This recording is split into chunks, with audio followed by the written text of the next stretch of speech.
Hello बच्चों, स्वागत करता हूं आप सबको। तो यहाँ पे हम बात करेंगे क्या हमारे आसपास के पदार्थ शुद्ध है, उसमें से क्वेश्चन आंसर को डिस्कस करेंगे। ये रिवीजन पोर्शन रहेगा, तो डिले नहीं करते हैं, पहला क्वेश्चन को लेते हैं। आज का पहला क्वेश्चन हम डिस्कस करने वाले हैं। ये देखिए, प्रश्न जो है आपके सामने यहाँ पे है, निम्नलिखित को पृथक करने के लिए आप किन विधियों को अपनाएंगे। सो यहाँ पे कुछ प्रश्न दिया गया है, उसको पृथक करने के लिए आप कौन सा विधि को अपनाएंगे। तो पहला प्रश्न जो आपको यहाँ पे दिख रहा होगा, सोडियम क्लोराइड को जल के विलयन से पृथक करने में, एमोनियम क्लोराइड को सोडियम क्लोराइड तथा एमोनियम क्लोराइड के मिश्रण से पृथक करने में, है ना, धातु के छोटे टुकड़े को कार के इंजन ऑयल से पृथक करने में, दही से मक्खन निकालने के लिए, जल से तेल निकालने के लिए, मतलब जल और तेल के मिश्रण को अलग करने के लिए, चाय से चाय की पत्तियों को पृथक करने में, बालू से लोहे की पिनों को पृथक करने में, भूसे से गेहूं के दाने को पृथक करने में, पानी में तैरते हुए मिट्टी के महीन कण को पानी से अलग करने के लिए, पुष्प की पंखुड़ियों के निचोड़ से विभिन्न रंगों को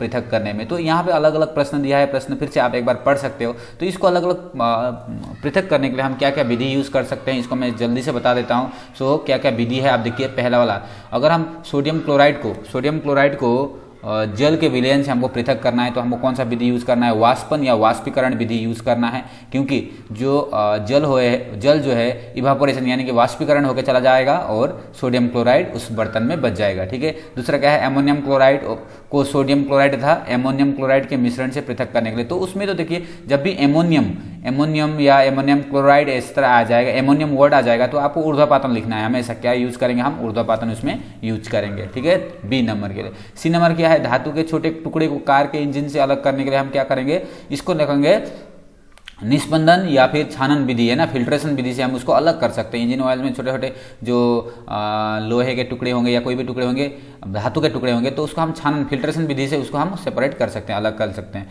फिर दही से मक्खन निकालने के लिए, ये तो हमको पता है, इसको हम बोलते हैं अपकेंद्रण। क्या बोलते हैं, अपकेंद्रण। ठीक है, इसको हम बोलते हैं अपकेंद्रण। ठीक, अपकेंद्रण यानी कि सेंट्रीफिकेशन विधि, अपकेंद्रण यानी कि सेंट्रीफिकेशन विधि। उसके बाद जल से तेल निकालने के लिए, जल और तेल का मिश्रण को अलग करने के लिए हम क्या करेंगे, पृथकीकरण कीप यानी कि सेपरेटिंग फनल को यूज करेंगे। याद रखेंगे, पृथक्करण कीप बोलते हैं इसको, जिसको सेपरेटिंग फनल बोलते हैं, तो वो यूज करेंगे। फिर चाय से चाय की पत्तियों को पृथक करने के लिए ये क्या है, छानन विधि। उसको तो हम क्या यूज करेंगे, छानन विधि।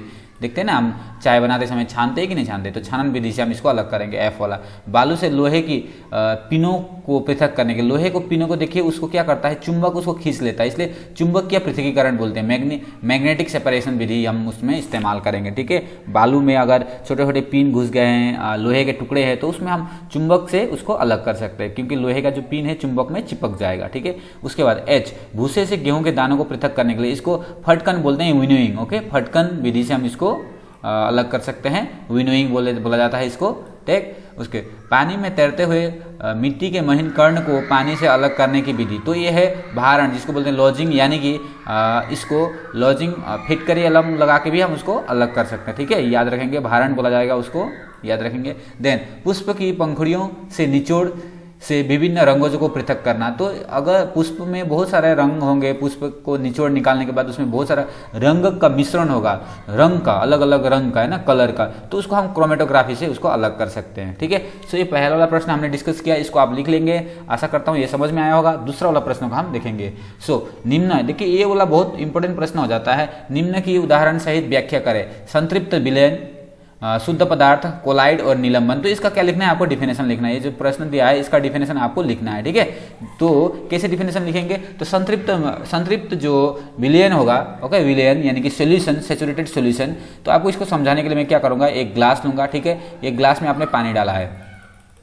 ठीक है, सो इसमें पानी डाला है, तो आप क्या कर रहे हो, यहाँ से चम्मच से चीनी डाल रहे हो, उसमें चम्मच से चीनी डाल रहे हो। ठीक है, तब तक डालोगे जब तक इसमें घुलेगा, है ना, जब घुलना छूट जाएगा, यानी कि अब ये विलयन जो है, इसमें एक भी कण अगर हम नहीं डाल सकते हैं, तब ये जो विलयन जो है ये बन जाएगा, कौन सा, संतृप्त विलयन बन जाएगा। देन इसका मतलब उसके बाद आप बहुत सारे आपने चीनी डाल दिया, डालने के बाद अब एक कण भी अगर उसमें घुलने का कैपेसिटी, क्षमता नहीं है, उसका क्षमता समाप्त हो गया, तो उसको हम बोलेंगे, उस विलयन को हम बोलेंगे संतृप्त विलयन। तो वही लिखा है, जब किसी दिए गए ताप पर किसी विलय मतलब अब यहाँ पे चीनी जो डाल रहे थे वो है विलय, चीनी जो डाल रहे हैं वो विलय की और अधिक मात्रा उस विलायक मतलब पानी जो था वो विलायक था, चीनी जो था विलेय था, दोनों को मिलने के बाद विलयन हो जाता है। ठीक है, सो विलेय की और अधिक मात्रा उस विलायक में नहीं घुल सकती, मतलब हमने डालने के बाद बहुत सारा चीनी डाल दिया, डालने के बाद अब क्या है, उससे ज़्यादा थोड़ा भी नहीं घुल सकता है, तो उस विलयन को हम क्या बोलेंगे, संतृप्त विलयन कहते हैं या फिर संतृप्त विलयन कहा जाता है। ठीक है,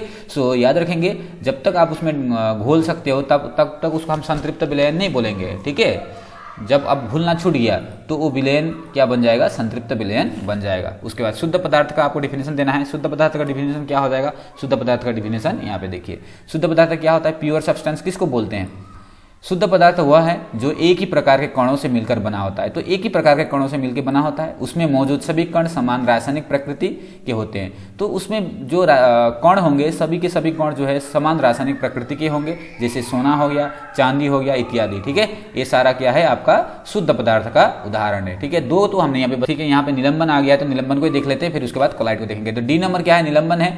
निलंबन यानी कि सस्पेंशन। निलंबन एक विषमांगी मिश्रण है। निलंबन क्या है, एक विषमांगी मिश्रण है। इसमें विलेय पदार्थ के कण घुलते नहीं हैं। तो इसमें क्या होगा, जो विलेय पदार्थ होते हैं, जो घुलने वाले कण पदार्थ होते हैं वो घुलते नहीं हैं उसमें, बल्कि माध्यम की समष्टि में निलंबित रहते हैं। ये निलंबित कण आंखों से देखे जा सकते हैं। तो ये निलंबित जो कण होंगे, ओके, सस्पेंशन मतलब वो अच्छे से घुलेंगे नहीं, वो पदार्थ में मतलब विलायक में नहीं घुलते हैं। नहीं घुलने का कारण क्या होगा, ये आंखों से दिखाई दे सकते हैं। या मिश्रण को कुछ देर तक बिना हिलाए छोड़ दे तो ठोस कण नीचे बैठ जाते हैं। तो अगर हम उस यहाँ पे मान लीजिए इस तरह से घोल बनाया है आपने, है ना, इसमें यहाँ घोल बना दिया, थोड़ा देर इसको छोड़ देंगे ना, जितना भी जो आपका विलेय पदार्थ है नीचे जाके जम जाएगा। ठीक है, नीचे बैठ जाता है। जैसे कीचड़ का पानी क्या है, उसको थोड़ा देर रख देंगे तो क्या होगा, कीचड़ नीचे जाके जम जाएगा, ऊपर पानी रह जाएगा। ठीक है, रेत और पानी बाद में रेत क्या होगा, नीचे जमा हो जाएगा। उसी तरह से चक पाउडर तथा पानी, तो ये सारा उदाहरण है किसका, निलंबन का। ठीक है, पानी में चूना पत्थर इत्यादि, तो ये सारा क्या है, निलंबन का उदाहरण है। उसके बाद हम सी नंबर को देंगे कोलाइड। ओके, थोड़ा सा आगे पीछे हो गया, कोई बात नहीं है, पहले डी फिर सी हो गया। ओके, सो कोलाइड क्या बोलते हैं, कोलाइड विलेय वे हैं जिसमें विलेय के कण का आकार विलयन से बड़े परंतु निलंबन से छोटे होते हैं। देखिए ये ध्यान देने वाला पॉइंट है, जो कोलाइड में जो होते हैं, जो विलेय होते हैं, विलेय जो घुलने वाले पदार्थ होते हैं, उसके जो कण जो है, कणों का आकार विलयन के कणों से बड़े होते हैं ना, से बड़े, परंतु निलंबन के कणों से क्या होते हैं, छोटे होते हैं। विलयन के मतलब सॉल्यूशन के कणों से ये क्या होते हैं, बड़े होते हैं, परंतु निलंबन के कणों से ये क्या होते हैं, छोटे होते हैं। तो इसका क्या होता है, 1 नैनोमीटर से और 100 नैनोमीटर के बीच होता है। ओके, 1 नैनोमीटर टू 100 नैनोमीटर के बीच में इसका कण का जो डायमीटर होता है, ओके, व्यास होता है।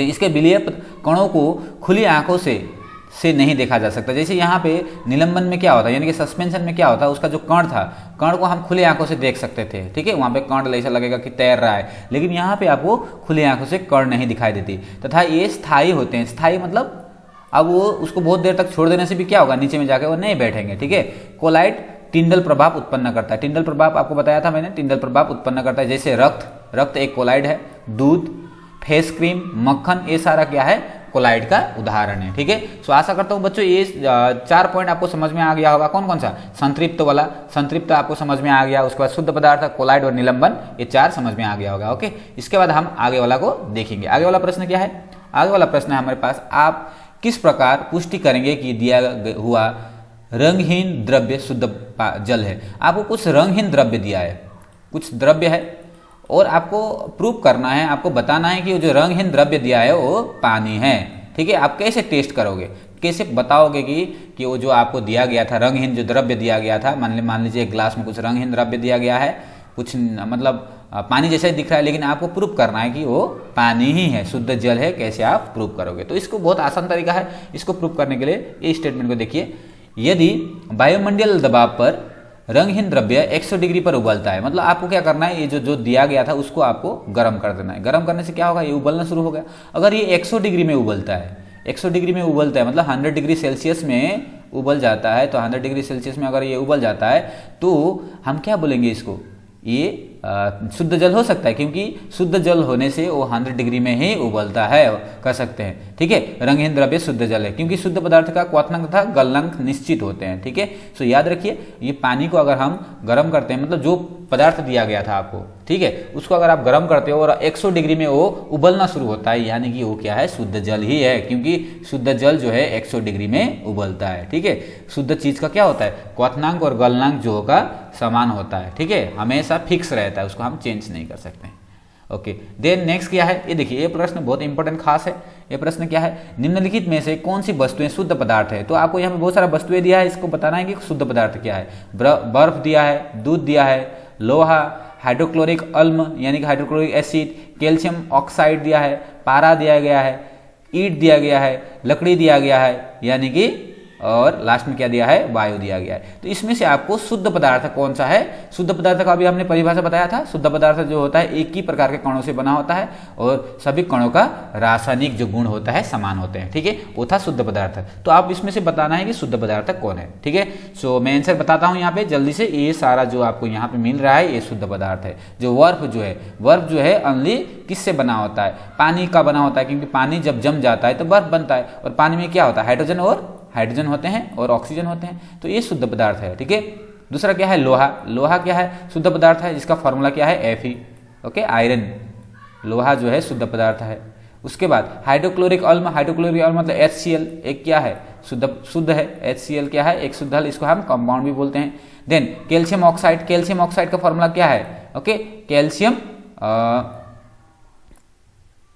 CaO, कैल्शियम ऑक्साइड, ठीक है, कैल्शियम ऑक्साइड हो गया। देन पारा यानी कि Hg, मरकरी को जिसको बोलते हैं पारा, ये सारा क्या है, ये शुद्ध पदार्थ है। तो आपको और बाकी जितना भी है, जैसे ईंट हो गया, लकड़ी हो गया, वायु हो गया, ये क्या है, आपका शुद्ध पदार्थ नहीं है, ये सब मिश्रण है, ठीक है। दूध भी क्या है, मिश्रण है, याद रखेंगे, और बाकी सब क्या है, शुद्ध पदार्थ है। आशा करता हूं बच्चों ये समझ में आया होगा। इसके बाद हम नेक्स्ट प्रश्न को देखेंगे। नेक्स्ट प्रश्न है ये वाला प्रश्न, ये भी खास प्रश्न है। निम्नलिखित मिश्रणों में से विलयन की पहचान करो। विलयन मतलब सॉल्यूशन को पहचानना है, ठीक है, कौन कौन सा है। यहाँ पे दिया है, मिट्टी दिया है, समुद्री जल दिया है, ओके, वायु दिया है, कोयला दिया है, सोडा जल दिया है, ठीक है। इसमें से आपको क्या करना है, विलयन यानी कि सॉल्यूशन को खोजना है। सॉल्यूशन में क्या होता है, आपको विलीय पदार्थ जो होता है उसमें घुले होते हैं। सॉल्यूशन में क्या होता है, विलीय पदार्थ जो होता है उसमें यानी कि विलायक में विलीय पदार्थ घुले होते हैं, सोल्यूट और सॉल्वेंट होते हैं, ठीक है। तो आपको इसमें से बताना है विलयन कौन कौन सा है, यानी कि सॉल्यूशन कौन कौन सा है, ठीक है। तो सॉल्यूशन आपको बता दूं, सॉल्यूशन यहाँ पे समुद्री जल और सोडा जल है, क्योंकि समुद्री जल में क्या है, समुद्री जल में जो विलीय पदार्थ है नमक है, विलीय, और विलायक क्या है, पानी है, ओके। सोडा जल में क्या है, सोडा है विलीय पदार्थ, ओके, और विलायक क्या है, विलायक है जल, ठीक है। तो इस प्रकार से विलयन होने के लिए एक विलीय होना चाहिए, एक विलायक होना चाहिए, यानी कि सोल्यूट और सॉल्वेंट होना चाहिए। तो जहां पे सोल्यूट और सॉल्वेंट होंगे उसी को हम विलयन बोलेंगे, ठीक है, यानी कि सॉल्यूशन बोलेंगे। ये हो गया। इसके बाद नेक्स्ट प्रश्न को देखेंगे। नेक्स्ट प्रश्न है 9 नंबर प्रश्न। 9 नंबर प्रश्न हमारे पास में, निम्नलिखित में से कौन सी टिंडल प्रभाव को प्रदर्शित करेगा। तो टिंडल प्रभाव कौन सा दिखाएगा, नमक का घोल, दूध, कॉपर सल्फेट का विलयन, स्टार्च विलयन, ओके।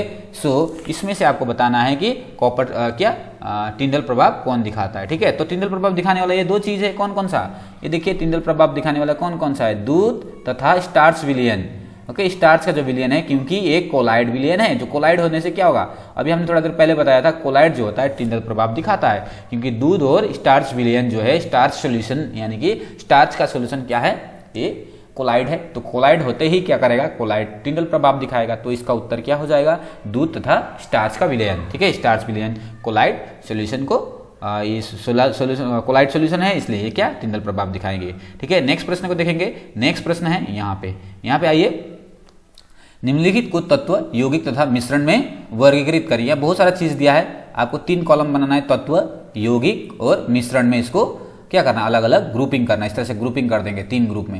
यहाँ पे सोडियम, मिट्टी, चीनी का घोल, चांदी, कैल्शियम कार्बोनेट, टीन, सिलिकॉन, कोयला, वायु, साबुन, मीथेन, कार्बन डाइऑक्साइड, रक्त, ये सारा दिया है ना। तो इसको क्या करना है, आपको 3 जगह में भाग करना है। जैसे सोडियम को हम कहाँ पे रखेंगे, सोडियम को हम तत्वों में रखेंगे, ओके। उसी तरह से मिट्टी को हम कहाँ रखेंगे, मिश्रण में रखेंगे। तो इसको हम कैसे रखेंगे, आपको मैं टेबल बता देता हूँ, ठीक है। इस टेबल से आप समझ जाएंगे, ठीक है। तो अब तत्व में हम क्या क्या रख रहे हैं, सोडियम को रख रहे हैं, चांदी को रख रहे हैं, टीन और सिलिकॉन, ये सारा क्या है, तत्व है। तो इसमें से हमने तत्व बना दिया। उसके बाद यौगिक क्या है, यौगिक जिसको हम बोलते हैं कंपाउंड, ओके।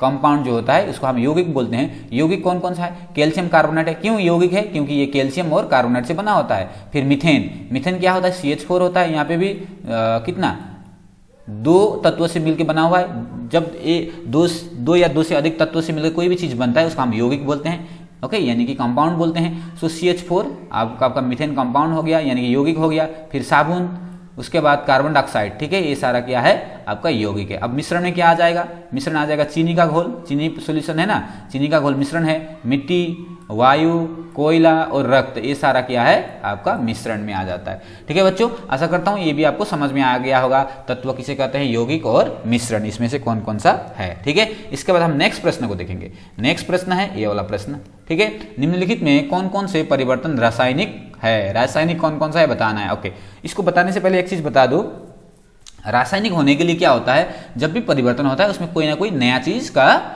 फॉर्मेशन होता है, नया चीज बनता है। ठीक है, तो वो ध्यान रखिए, नया चीज बन रहा है कि नहीं बन रहा है, कुछ अलग बन रहा है कि नहीं बन रहा है। ठीक है, और ये इरिवर्सिबल होता है, फिर वापस से वो नहीं हो पाएगा। एक बार हो गया तो फिर हम उसको वापस से रिटर्न से नहीं पाते हैं। ठीक है, रिटर्न मतलब घूम के वो नहीं आएगा। जैसे उदाहरण देता हूँ, पानी था, पानी जम के क्या हो गया, बर्फ बन गया, लेकिन बर्फ को गर्म करने से क्या हुआ, फिर से पानी आ गया ना, तो वो रासायनिक नहीं होगा, वो भौतिक हो जाएगा। क्योंकि पानी से क्या हो गया, पानी से आपका बर्फ बन गया और बर्फ से फिर पानी बन रहा है, वापस आ रहा है ना, वापस बन रहा है, तो उसको हम बोलते हैं रिवर्सिबल, यानी कि वो क्या है, भौतिक है। ठीक है, सो रासायनिक होने के लिए वो क्या होगा, रिवर्सिबल नहीं होगा, फिर वापस से नहीं आएगा। ठीक है, सो पौधे की वृद्धि, ये रासायनिक है या भौतिक है बताना है आपको। भौतिक तो पूछा नहीं है, ओनली रासायनिक पूछा है। लोहे में जंग लगना, लोहे के चूर्ण तथा बालू को मिलाना, खाना पकाना, भोजन का पाचन, जल से बर्फ बनना, मोमबत्ती का जलना। ठीक है, ये सारा चीज है, इसमें से आपको कौन कौन सा रासायनिक है मैं एक्सप्लेन कर देता हूं। रासायनिक के लिए ये सारा चीज क्या है, रासायनिक है। पौधे में वृद्धि होना, देखिए पौधे में वृद्धि, ठीक है, पौधे में वृद्धि हो गया, वो क्या है, वो है रासायनिक है। ठीक है, वो भौतिक नहीं है। लोहे में जंग लगना, लोहे में जंग लगने से क्या हुआ, नया चीज का फॉर्मेशन होता है, नया चीज बनता है। ओके, लोहे में जंग लगने से क्या होता है, लोहा हो गया Fe। तो इसको थोड़ा सा समझा देता हूँ, लोहा हो गया क्या हुआ, Fe। ठीक है, इसमें जंग लगना मतलब ऑक्सीजन, ऑक्सीजन और जल के साथ में ये क्या हो जाता है, मिल जाता है। ठीक है, लोहा में जंग लगने से क्या होता है, ऑक्सीजन और ये ऑक्सीजन और जल के साथ में इस तरह से रिएक्शन करता है। रिएक्शन करने से क्या फॉर्मेशन करेगा, ये करेगा Fe2O3.XH2। ओके, Fe2O3, इसका फॉर्मूला क्या हो जाएगा, रस जो होगा, जंग का फॉर्मूला Fe2O3.XH2O। मतलब इस प्रकार का एक फॉर्मूला आ जाएगा। हम XH2O मतलब जल का कितना कण है वो हमको नहीं पता है ना, सो इसलिए ये हो जाएगा, ये नया चीज फॉर्मेशन हो रहा है, ये नया चीज फॉर्मेशन हो रहा है, इसलिए क्या बोल रहे हैं हम इसको बोल रहे हैं हम रासायनिक। देन फिर दूसरा क्या है, खाना का पकाना। खाना का पकाना से क्या हुआ, खाना पक गया, फिर वापस से आप चावल बना सकते हो क्या, नहीं बना सकते हो। ठीक है, तो ये क्या हो गया, ये आपका रासायनिक हो गया। भोजन का पाचन, भोजन का पाचन, जब शरीर में भोजन का पाचन होता है फिर वापस से तो नहीं हो पाएगा है ना, तो ये भी क्या हो गया, रासायनिक हो गया। मोमबत्ती का जलना, मोमबत्ती का जलना। ठीक है, देखिए दो प्रश्न है, कभी कभी मोमबत्ती का पिघलना बोल देता है। मोमबत्ती का पिघलना तो क्या हो जाता है, मोमबत्ती का पिघलना रासायनिक नहीं होता है, भौतिक होता है, फिजिकल चेंजेस होते हैं। लेकिन यहाँ पे क्या है, मोमबत्ती का जलना बोला है, तो ध्यान दीजिए मोमबत्ती का जलना जो होगा रासायनिक परिवर्तन होगा। ठीक है बच्चों, आशा करता हूँ यहाँ का जितना भी मैंने प्रश्न डिस्कस किया है आपको समझ में आया होगा, और जो भी डाउट होगा आप कमेंट सेक्शन में लिखिए। यहीं पे मैं वीडियो समाप्त करूंगा। Thank you for watching, God bless you.